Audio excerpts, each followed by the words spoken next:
everyone. My name is Dorian. I'm from Côte d'Ivoire. I'm a volunteer in IYF Rwanda. And today I'm so happy to be here and to share my testimony. When I met IYF, there was one thing I could not understand.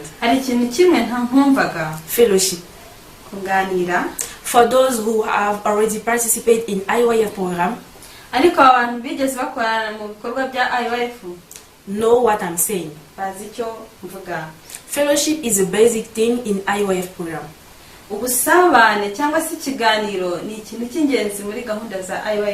Because IYF teaches young people the true heart of their hearts.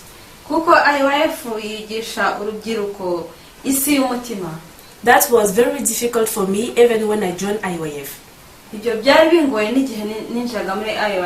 Because I never learned this before. There is no place or school that teaches the heart of our heart. And even our families. That's why most of the time the relationship between parents and children is very complicated. Because we live together without knowing the heart of each other. Also me, I never learned how to share my heart. I just believe my thoughts. And as I told you, now I'm living in Rwanda as a volunteer. But I'm not alone. We are many young from different countries with different cultures, education and mind. And living together is not easy. Sometimes we have conflict and misunderstanding. And the only way to solve this kind of issue is to talk.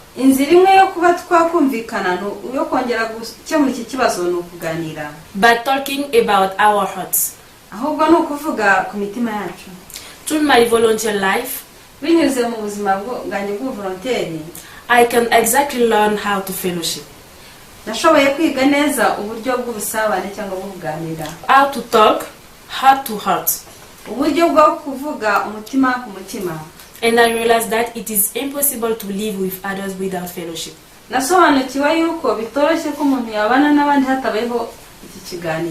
I always try to avoid all problems.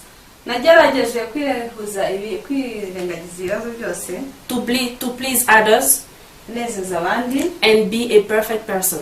But this is very useless. To be connected and to know the heart of others is very important. But to be connected with God and know His heart is the best. I'm very grateful for this precious moment.